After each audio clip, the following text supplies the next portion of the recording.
All right, everyone. So let's talk about the most recent Texas abortion law. This law makes it illegal to have an abortion after 6 weeks because that is when the embryo begins to develop a heartbeat. And if you have a heartbeat, it is quite obvious that you are a living human being who deserves protection.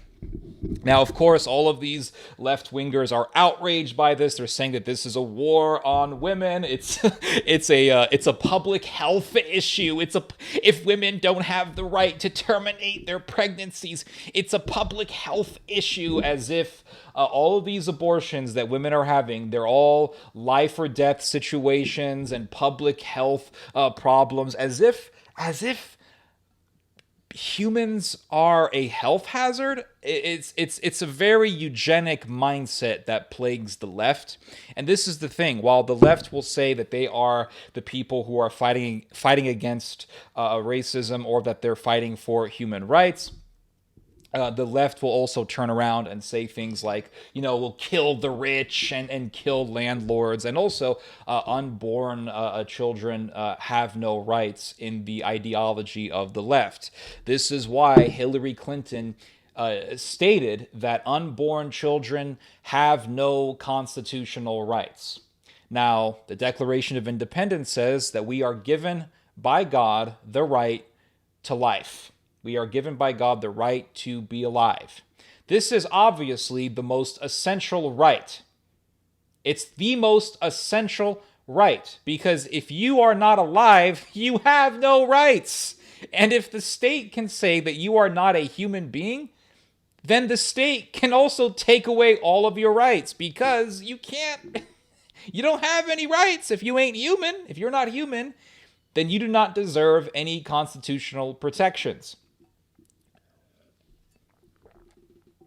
So it really goes without saying that the most essential right is the right to be alive. If they can take away that right, then they can take away all of your rights. This is one of the reasons why the abortion battle is so crucial. Because if they can say, well, this unborn human is not a human and thus deserves no rights, then they can declare other humans who are outside of the womb as being unhuman and thus deserving no rights. This is not just about protecting unborn children. I mean, obvious. This is huge. This is a huge part of the Christian movement against Roe v. Wade and against abortion.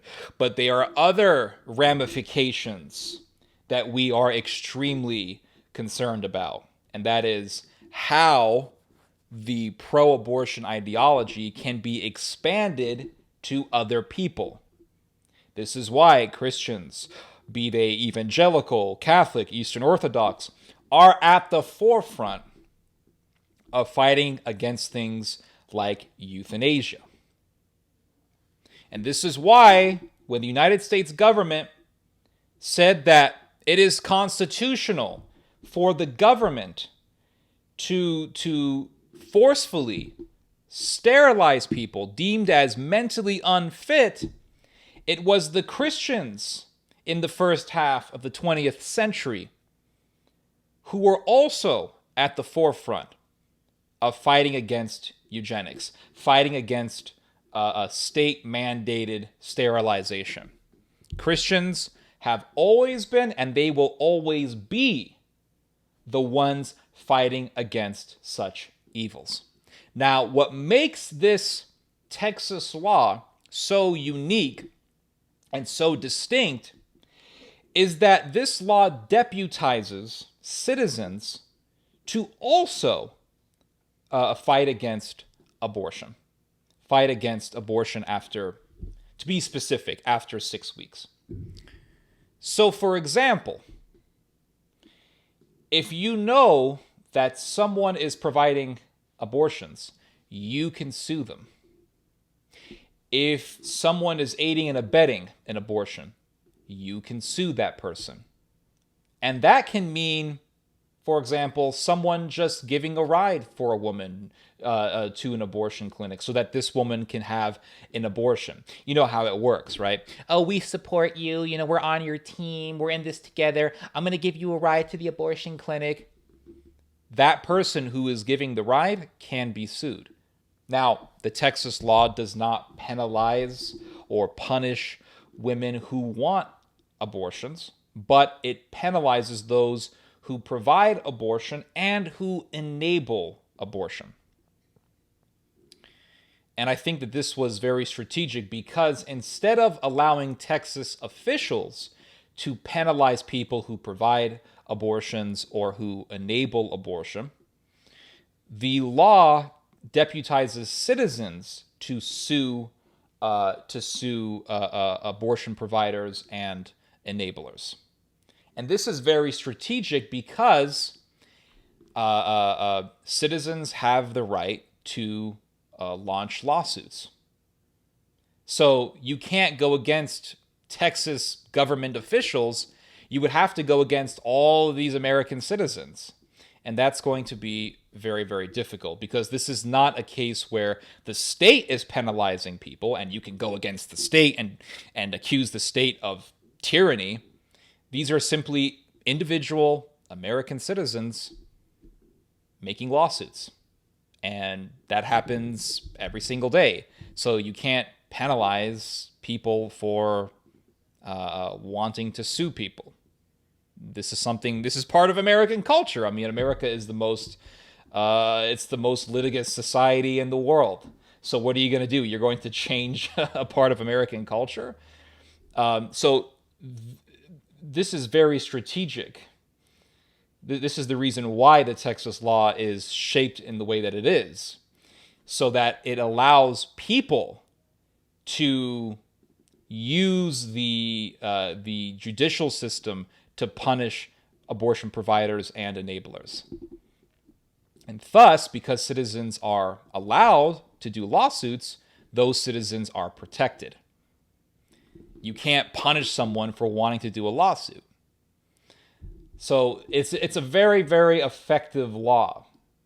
And the liberals, of course, were trying to get the Supreme Court to shut it down, but the Supreme Court is dominated by conservatives. And that's all thanks to Donald Trump. Now, I have to say, as critical as I was of Trump, I have to give it to the guy. This was an amazing accomplishment on his part. He appointed 3 conservative Supreme Court justices, Brett Kavanaugh, and they tried to shut that guy down, Amy Coney Barrett, and Neil Gorsuch. And thanks to Trump, the Supreme Court is a 6-3 conservative majority. So I really have to give it to Texas. I have to give it to Trump. I'm actually quite happy about this. Now, this does not mean that it's all over and that this is a cut and dry victory for Texas.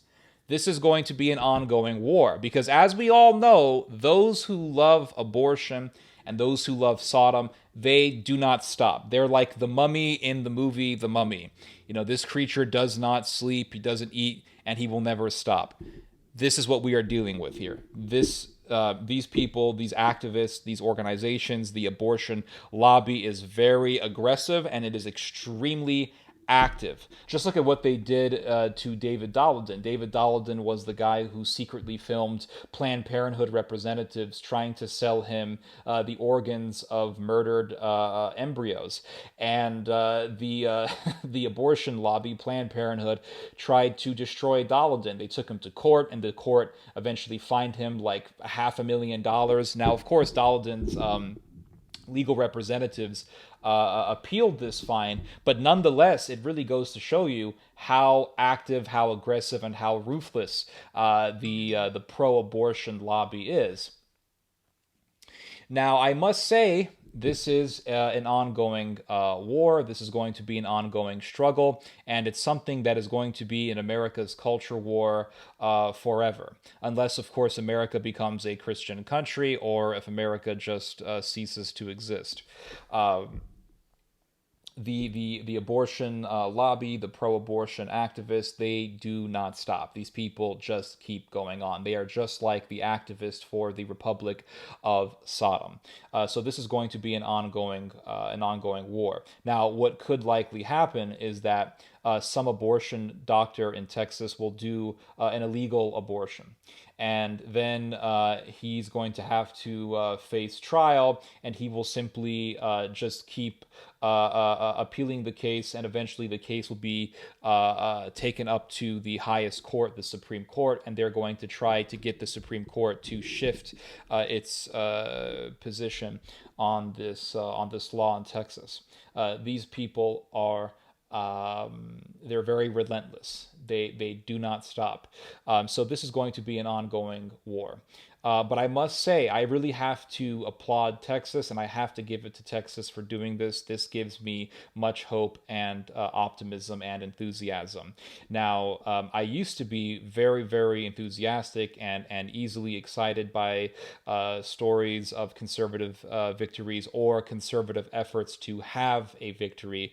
But then I would see how conservative movements were very, very corrupt, or how they were being ran by people who were vicious, evil, people who had ulterior motives or insidious ideologies. And seeing so much of that, I began to lose a lot of my hope, a lot of my zeal, a lot of my enthusiasm. And so I became kind of a doomer. I used to be very excited, but, for example, I would see something happening in Poland against abortion, or I would see something happening in Russia, something happening in Italy, something happening in Germany. But then I would realize, wait a second, some of these activists are Nazis. Some of these activists are not really who they say they are. I remember hearing about how Poland was actually very close years ago, how Poland was actually very close to outlawing abortion, but then the law that would be proposed by some Catholic bishops would, if they were passed, they would penalize the woman. And then you would have the pro-life activists in Poland condemning it. And you would have infighting between pro-life activists, and it was just sad, So seeing so much of this kind of thing, I began to lose hope and became a doomer. But seeing this, I must say, I have some of my hope back. So this is really, really awesome. I really like this, and I really hope that Texas has a victory secured over this, and that this influences other states to follow Texas's league and to follow the League of Mississippi, to follow as an inspiration victories in Mississippi and in Texas. But let's cross our fingers and let's hope that the Supreme Court is in favor of Mississippi, and if the Supreme Court votes in favor of the anti-abortion law in Mississippi, then the Texas anti-abortion law will be secured and other states will follow. This is obviously going to deepen the polarization between states, but regardless of that, we definitely want to see the life of the innocent protected, and that is totally worth pissing off the libs and pissing off Democrat states. Anyway, you guys just heard some theology. God bless.